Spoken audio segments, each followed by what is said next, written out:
오늘의 주요 뉴스입니다. 한국은행이 2달 연속으로 기준금리를 동결했습니다. 시장에선 인상 사이클이 종결됐다는 해석이 나오는 가운데 한해는 과한 기대라고 선을 그었습니다. 현대차그룹이 오늘 전기차 분야에 24조 원의 투자 계획을 밝혔습니다. 생산 능력을 확대해 전기차 판매 글로벌 톱3로 도약하겠다는 포부입니다.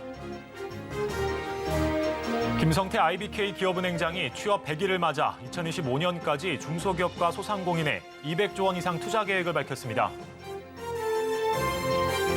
대부분 상품이 최종 소비자 가격을 표기하고 있지만 유독 호텔만 부가세 별도 가격을 표기하고 있습니다. 호텔만 다른 가격 표기에 문제점을 짚어봤습니다.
시청자 여러분 안녕하십니까? 센 경제 라이브 시작합니다.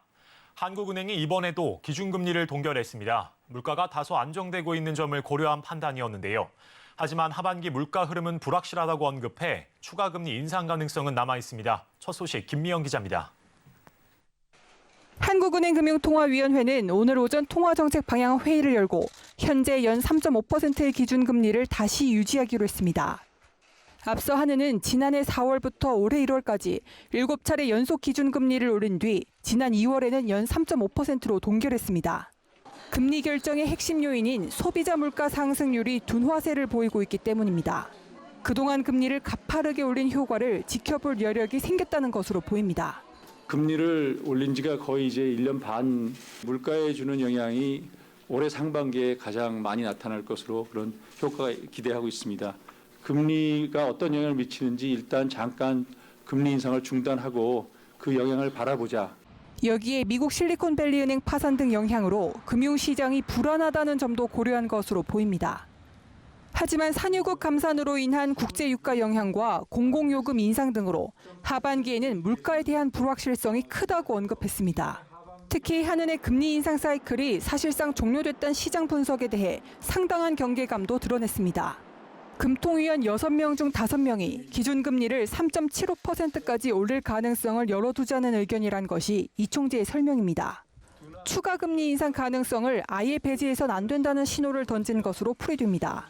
그러면서 금리 인하는 물가가 안정되고 있다는 확신이 들기 전까진 없을 거라고 했습니다. 물가가 중단기 목표로 수렴한다라는 그런 확신이 들 때까지는 금리 인하에 관한 논의는 안 하는 게 좋다고 생각하고요. 한편 미국이 다음 달 금리를 올릴 경우 현재 1.5%포인트로 최대 벌어진 한미 금리 차는 더 커질 전망입니다. 서울경제TV 김미연입니다. 현대차그룹이 오늘 전기차 분야에 24조 원의 투자 계획을 밝혔습니다. 전기차 생산 능력을 확대해 글로벌 톱3로 도약하겠다는 포부인데요. 성나균 기자입니다. 현대차, 기아, 현대모비스 등 현대차그룹 3사는 오는 2030년까지 국내에 24조 원을 투자해 미래 자동차 시장 선점에 나선다는 계획을 내놨습니다. 현대차그룹은 우선 국내 전기차 생산 능력 확대를 위해 전기차 전용 공장을 신설할 예정입니다. 기아의 고객 맞춤형 전기차 전용 공장은 현대차그룹이 29년 만에 국내에 건설하는 완성차 제조 공장으로 국내 최초의 전기차 전용 공장입니다. 오는 2025년 하반기부터 연간 15만 대 이상을 양산한다는 계획입니다. 이번 신설 공장에서는 고객 맞춤형 전기차가 생산될 예정입니다. 중형 사이즈 PBV인 SW는 다양한 종류의 차체를 결합할 수 있어 딜리버리, 차량 호출, 기업 간 거래 등 각종 비즈니스 수요에 대응할 수 있을 것으로 보입니다. 송호성 기아 사장은 국내 전기차 연구 개발, 생산, 인프라 등 전후방 생태계 경쟁력을 강화하고 미래 자동차 산업의 변화와 혁신을 선도해 나갈 것이라고 강조했습니다. 현대차그룹은 올해 EV9, 2024년 아이오닉 7을 출시하는 등 2030년까지 총 31종의 전기차 라인업을 갖춘다는 계획입니다. 이번 대규모 전기차 분야 투자로 국내 전기차 생태계를 고도화하고 글로벌 미래 자동차 산업 혁신을 선도하는 허브 역할을 강화한다는 방침입니다. 특히 국내 전기차 생산, 연구개발, 인프라, 연관 산업 등의 선순환이 촉진될 것으로 기대됩니다. 서울경제TV 성낙윤입니다. 김성태 IBK 기업은행장이 오늘 취임 100일을 맞아 2025년까지 200조 원 이상을 중소기업과 소상공인을 위해 쓰겠다는 경영계획을 내놓았습니다. 특히 중소기업 지원을 위해 시드뱅크로 탈바꿈하겠다고도 했는데요. 자세한 내용 민세원 기자가 전해드립니다. 김성태 기업은행장은 오늘 취임 100일 간담회를 열고 취약기업이 우량 중소기업으로 성장할 수 있도록 지원을 강화하겠다는 의지를 드러냈습니다. 특히 투자가 위축될 수밖에 없는 초기 창업기업과 소멸 위기에 직면한 기업에 대한 지원 계획을 구체화했습니다. 과감하게 모험 자본을 지원하여 초기 기술 창업기업의 데스밸리 극복을 돕겠습니다. 또한 중소기업 전용 M&A 플랫폼을 구축해서 성숙기 기술기업의 소멸을 방지하고 재도약을 돕겠습니다. 지원 자금 규모는 매년 60에서 70조씩 임기 기간 3년 중 200조 원 이상으로 잡았고 성장 가능성이 높은 중소기업을 위주로 지원하기로 했습니다. 또 금리 상승에 따른 금융 부담 완화를 위해 3년간 1조 원 규모의 금리 감면도 함께 추진합니다. 기술 창업 기업은 2조 5천억 원 이상 모험 자본을 공급하기로 했습니다. 이를 토대로 성장 금융 경로를 완성하겠다는 전략인데 김 행장이 밝힌 시드뱅크의 핵심입니다. 예상대로 흐름이 이어지면 2025년까지 총 자산 500조 원이 넘는 기업은행이 될 거라는 게 김 행장의 청사진입니다. 김 행장은 지난 1월 취임사에서 밝혔던 벤처 자회사 설립도 구체화했습니다. 새로 생길 벤처 자회사는 수익성보다는 엔젤 투자 방식으로 기업 지원에만 초점을 맞추기로 했습니다. 단 구체적인 설립 시기에 대해서는 정부와의 협의가 필요하다며 말을 아꼈습니다. 금융권 화두인 비이자 이익 확대를 위해 기업 고객 마이데이터 서비스 도입과 IBK 중소기업 데이터뱅크 플랫폼 구축 등 새로운 사업 모델을 내놓기도 했습니다. 여기에 글로벌 이익을 오는 3년간 2배로 늘리는 것을 목표로 베트남 법인 전환과 폴란드 법인 설립에 속도를 내기로 했습니다.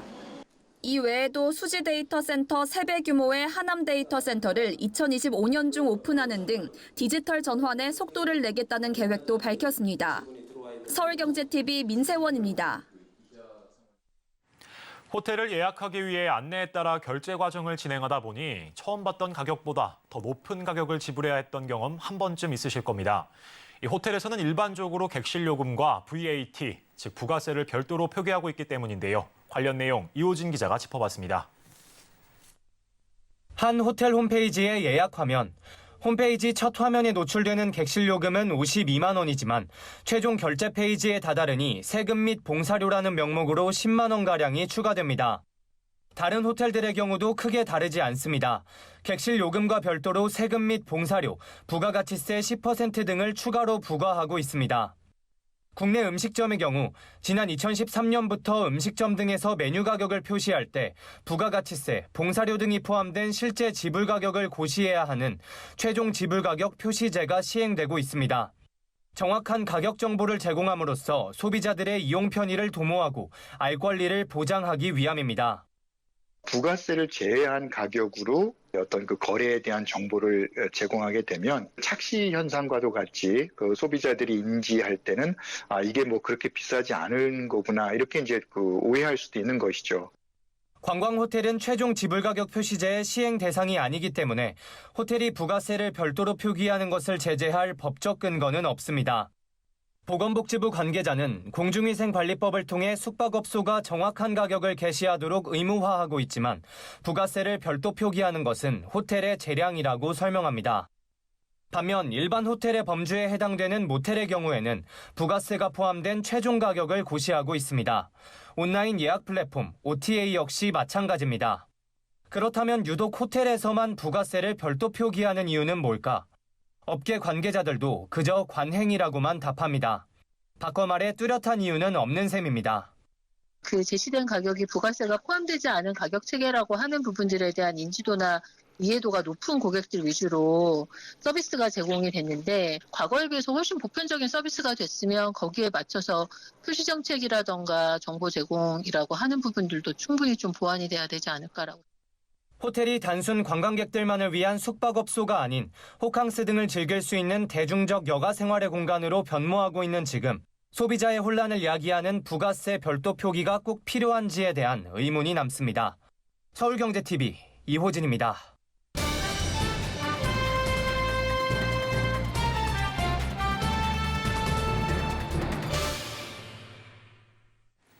최근 이커머스 업계의 지각 변동 움직임이 있습니다. 구영배 대표가 이끄는 이커머스 기업 큐텐이 인터파크 커머스에 이어 위메프까지 인수했는데요. 이미 지난해 티몬을 인수한 큐텐은 한 지붕 아래 3개의 이커머스 기업을 보유했습니다. 큐텐이 이커머스 업계에 어떤 변화의 바람을 불어올지 서지은 기자와 알아보겠습니다. 안녕하십니까? 네, 안녕하세요. 네, 큐텐이 지금 티몬이랑 인터파크 커머스, 위메프까지 흡수하게 되면서 업계에 많은 관심이 쏠리고 있는데요. 인수하게 된 과정 어땠을까요? 네, 큐텐은 지난해 9월 티몬을 시작으로 인터파크 커머스부터 위메프까지 차례로 인수를 시작했습니다. 예. 큐텐은 지난 6일 원더홀딩스가 보유한 위메프 지분 전부를 인수하고 위메프 경영권과 모바일 앱 소유권을 갖는 계약을 체결했다고 밝혔습니다. 앞서 큐텐은 지난해 9월 티몬을 시작으로 지난 3월 인터파크 커머스도 인수한 바 있습니다.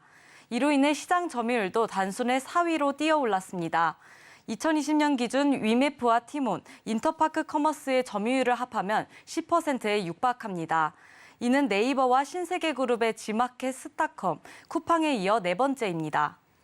네, 큐텐의 이커머스 인수가 더욱 눈길을 끄는 건 과거 G마켓 신화를 만든 구영배 대표가 창립한 기업이기 때문인데요. 이커머스 3사를 흡수한 큐텐에 대해 조금 더 자세히 설명해 주시죠.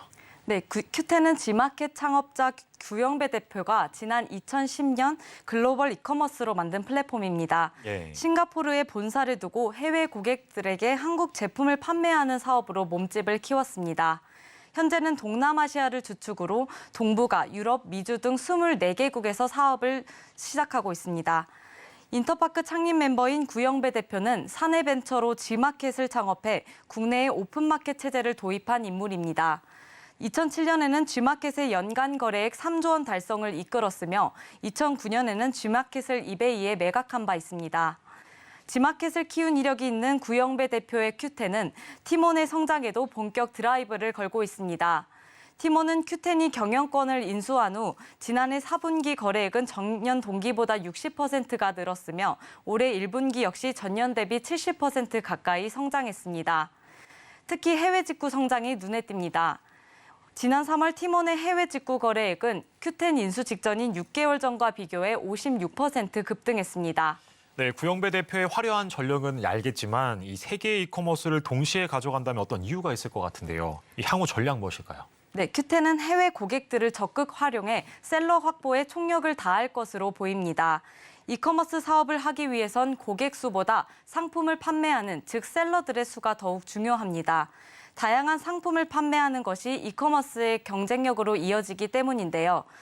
큐텐은 이미 국내 셀러들을 안정적으로 보유하고 있는 이커머스들을 인수해 국내 인프라를 확보하는 것으로 풀이됩니다.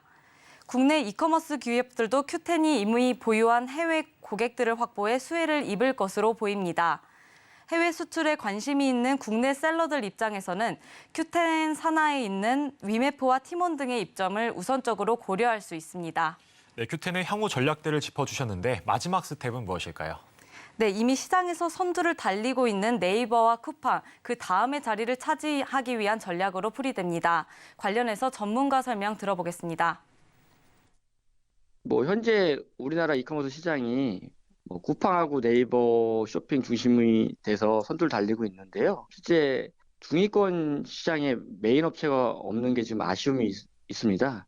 근데 이제 큐텐이 이번에 인수합병을 통해서 국내 이커머스 시장에 중위권 시장을 노리고 목표로 해서 이런 사업을 진행하는 것 같습니다.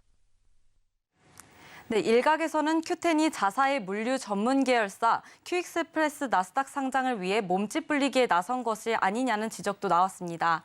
현재 큐익스프레스는 나스닥 상장을 위해 미국 증권거래위원회의 심사를 받고 있습니다. 업계 한 관계자는 이커머스 업계들이 경쟁력이 떨어지고 있는 상황에서 3사를 인수한 것은 나스닥 입성을 위한 발판으로 해석할 여지가 있다고 설명했습니다. 네, 지금까지 이커머스 업계의 지각 변동에 대해 서지은 기자와 이야기 나눠봤습니다. 오늘 말씀 고맙습니다. 감사합니다.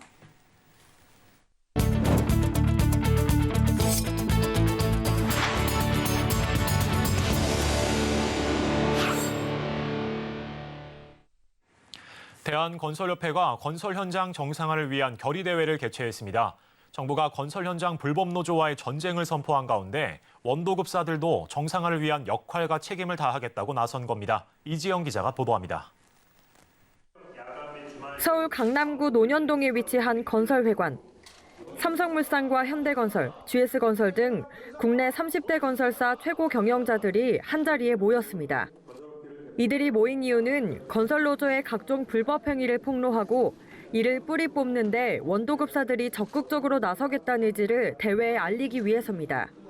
원도급사를 대표하는 30대 건설사는 결의문을 통해 건설노조의 불법 행위를 정부기관에 적극 신고하고 건설 현장에 발생하는 건설노조의 불법 행위와 횡포 문제 해결에 적극 노력하는 등 원도급사의 책임을 다하겠다는 결의를 표명했습니다. 우리는 정부의 건설노조 불법행위 근절 정책에 적극 부응하고 건설노조 불법행위가 더 이상 발붙이지 못하도록 건설 현장 정상화에 앞장선다. 이번 결의대회에서 대한건설협회와 타워크레인 협동조합은 건설노조의 불법행위 등으로 조종사의 공백이 발생할 경우 대체 조종사를 투입하기 위한 업무 협약 체결식도 가졌습니다. 협약서엔 조종사 인력풀 구축 관리와 조종사 기초교육 등에 대한 양기관의 역할과 협력 내용이 담겼습니다. 한편 정부는 불법 노조와의 전쟁을 선포하고 건설 현장 불법 행위에 대한 조사와 수사 강도를 높이고 있습니다. 전국 건설 현장을 대상으로 태업 특별 점검에 나서 성실 의무 위반 행위 사례 50여 건을 적발하고 작업을 거부한 타워크레인 조종사 21명에 대해 면허 정지 절차에 착수했습니다. 이번 점검은 오는 14일까지 이어질 예정입니다. 서울경제TV 이지영입니다.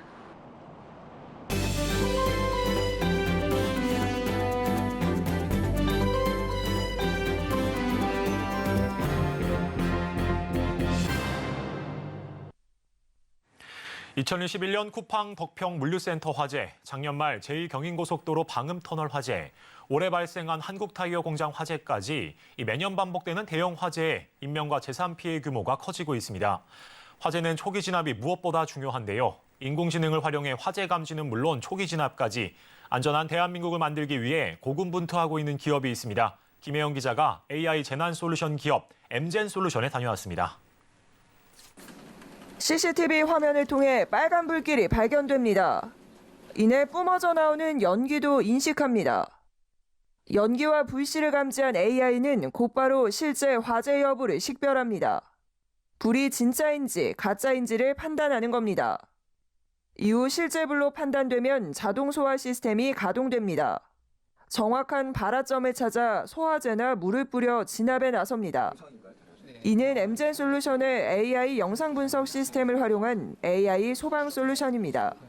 화재가 발생했을 때 연기나 어떤 불꽃이 발생했을 때 그때 바로 CCTV에서 감지를 하고 빠르게 대응할 수 있는 그런 구축 시스템입니다. 저희가 가지고 있는 이 기술과 그다음에 자동적으로 화재를 진압할 수 있는 그런 자동 시스템이 구축이 되면은 사람이 자리를 비우게 되더라도 초기에 진화할 수 있겠다는. 엠젠솔루션은 다양한 데이터를 조합 분석해 학습하는 AI 딥러닝과 이중화재 감지 시스템을 통해 오차 범위를 최소화하고 선제적인 화재 초등 대응으로 화재 진압의 속도를 높였습니다. 저희 화재 감지는 이중화가 되어 있습니다. 자동 소화 장비에 탑재된 열화상 카메라하고 UV 센서를 통해서 그 감지하고 CCTV 영상 분석을 통해서 그 화재를 감지하는 시스템이 구성되어 있고요.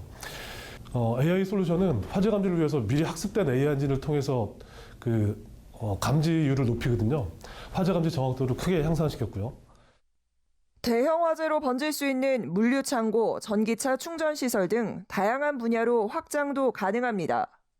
상반기 중에 당사가 리뉴얼하게 되는 AI 솔루션이 있습니다. 거기에는 이제 영상 분석 시스템하고 센서들이 결합돼서 화재 감지에 대한 정확도를 높여서 실내외 어느 장소에서도 적용이 가능한 제품을 개발하고 있습니다.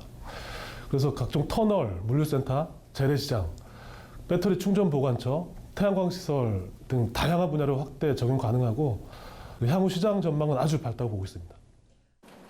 특히 엠젠솔루션은 더 똑똑한 인공지능 엔진을 구현하기 위해 투자를 통한 AI 솔루션 고도화에 앞장서고 있습니다. 이제 영상 분석 기반의 AI 솔루션을 상당히 높은 수준으로 보유를 하고 있고요.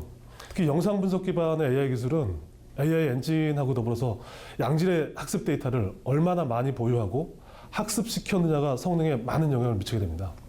당사는 이제 수집된 영상을 가공하고 정제하는 전문 어노테이터들을 다수 상시 운용하고 있습니다.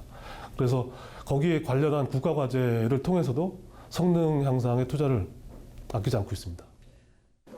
이처럼 엠젠솔루션은 AI 재난 솔루션 시장을 정조준하고 있습니다.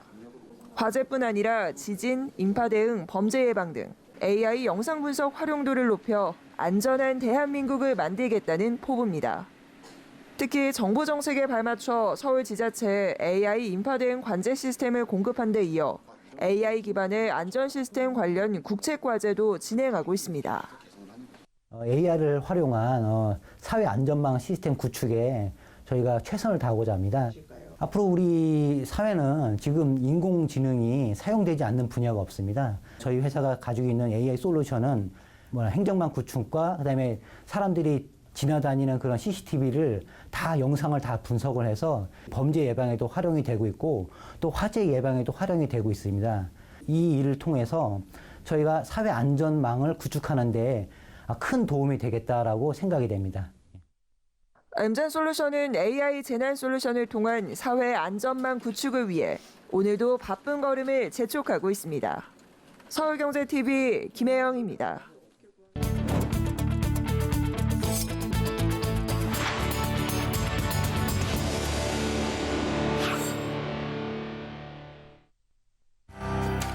수출에 빨간불이 켜졌습니다. 반년 넘게 수출 감소세가 이어지면서 올해 누적된 무역 적자 규모만 벌써 260억 달러를 육박하고 있습니다. 이달 말 윤석열 대통령의 미국 방문 때 100개 이상의 국내 기업이 경제 사절단으로 동행합니다. 최소 4건 이상의 경제 행사가 예정돼 있어 미국 현지 투자 유치 등이 기대되고 있습니다.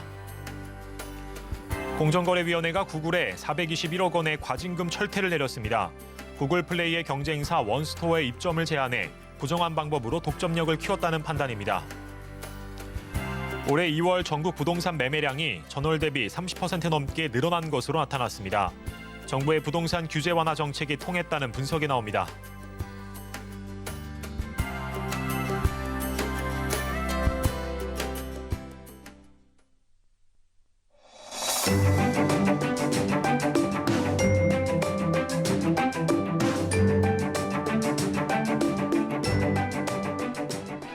안녕하세요. K웨더 라이프스타일 예보 박유라입니다. 대기가 건조한 가운데 강한 바람이 불고 있습니다. 강풍특보가 내려진 곳은 순간 풍속이 70에서 90km, 특히 산간 지역은 110km에 달하는데요. 산불 등 화재 사고에 각별히 유의하셔야겠고요. 항공교통 이용객은 운항 정보를 잘 확인하셔야겠습니다. 오늘 흐린 가운데 약간의 비가 내렸는데요. 현재는 충청과 전북, 경북 북부로 이어지고 있고요. 차츰 그치겠습니다. 비구름 뒤로는 황사가 유입됩니다. 전국적으로 먼지 농도가 매우 나쁨 단계를 보이겠고요. 찬 공기가 유입되면서 아침 기온이 크게 떨어져 추워지겠습니다. 이에 따라 일부 서쪽과 강원은 한파특보가 내려질 수 있겠습니다. 다음은 자세한 지역별 내일 날씨입니다. 중부지방 아침 기온 서울 4도, 세종 2도까지 떨어지겠고요. 서리가 내리고 얼음이 어는 곳이 있겠습니다. 동해안도 아침 기온 속초 6도, 강릉 8도로 쌀쌀하겠고요. 낮에는 16도에서 18도 선까지 오르겠습니다. 남부지방 아침 기온 5도 안팎으로 쌀쌀하게 시작해 한낮에는 광주 18도, 대구 20도로 일교차가 크겠습니다. 바다의 물결은 동해상으로 최고 4.5m까지 매우 높게 일겠고요. 남해상도 최고 2.5m로 약간 높게 일겠습니다. 금요일은 충청 이남에 비가 시작돼 토요일은 전국으로 확대됐다 그치겠습니다. 날씨였습니다. 이상으로 센 경제 라이브를 마치겠습니다. 오늘도 함께해 주신 여러분 고맙습니다.